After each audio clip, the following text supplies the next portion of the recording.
Let's quickly bring you the news update now. President Bola Tinubu has approved the indefinite suspension from office of Mr. Abdurrashid Bawa as the Chairman, Economic and Financial Crimes Commission to allow for proper investigation into his conduct while in office. The suspension follows weighty allegations of abuse of office leveled against him.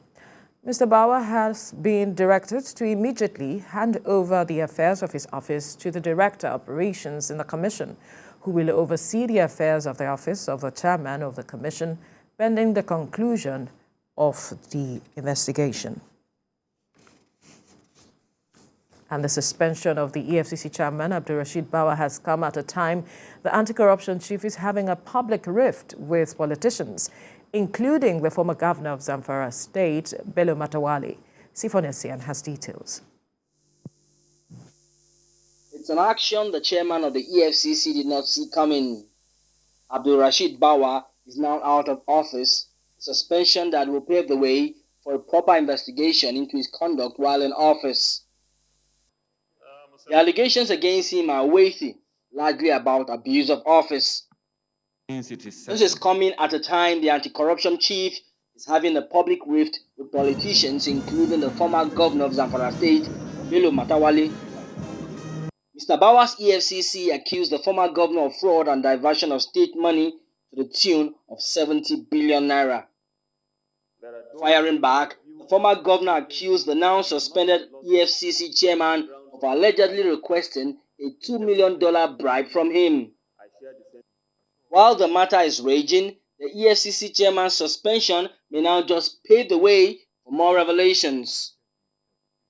Mr. Bawa was nominated as a substantive chairman of the EFCC on February the 16th, 2021, and on February the 24th, he was confirmed by the National Assembly as the executive chairman, officially taking over from Mr. Ibrahim Magu, the former acting chairman of the commission. Sifonesian, TVC News, Abuja. The Speaker of the 9th House of Representatives, Gbajabiamila, resigned his membership of the 10th National Assembly, while INEC is advised to immediately hold a fresh election into Surulere 1 federal constituency of Lagos State. The House is seeking measures that will cushion the effect of the recently removed fuel subsidy on Nigerians. National Assembly correspondent Joke Adisa reports. It's day one of legislative business in the 10th House of Representatives. Newly inaugurated members of the Parliament look ready to tackle the business of lawmaking. The House further notes the first motion of the 10th House of Representatives is sponsored by former Speaker Gbajabiamila. It rises on the need to kickstart active measures to mitigate the probable devastation of another severe flood season. The legislators then summoned the Director General of NEMA. I had the privilege of meeting with the DG NEMA just about a week ago, and he painfully intimated me of the impending devastation from floods that may ravage this country if we do not take immediate action. After 20 years of cognate legislative experience, it is time for former Speaker Gbajabiamila to bow out of the National Assembly.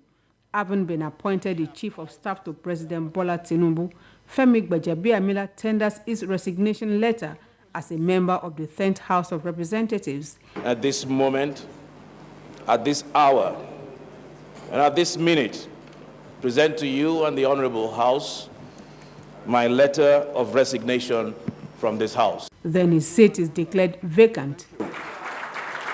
The seat of Surulere 1, Federal Constituency of Lagos, vacant as from today. Thank you. In another motion, the House calls for palliative measures to cushion the effects of fuel subsidy removal on the people. All prices of goods and services have drastically increased.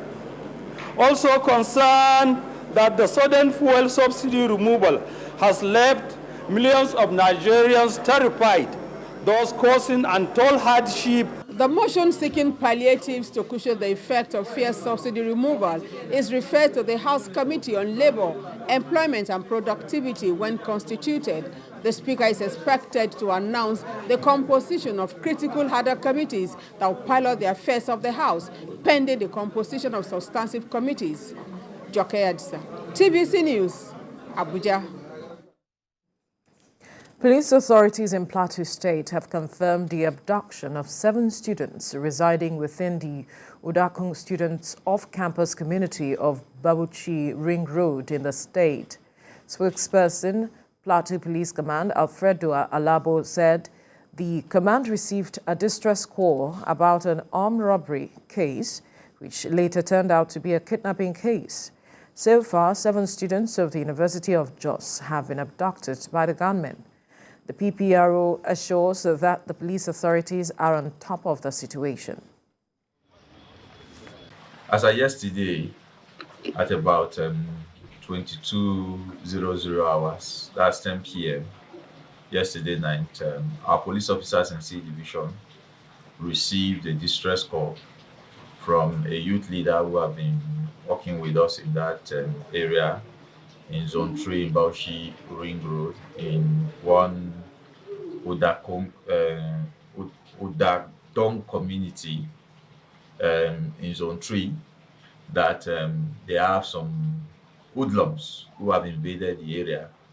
Our police officers swiftly raced to the scene, met the hoodlums, and engaged them. While we were repelling, not knowing that some of their colleagues who were probably running, went into a student hostel, and we got the news that 7 persons were kidnapped. As I speak to you, our men are on their trail, and we will not stop until we get them rescued.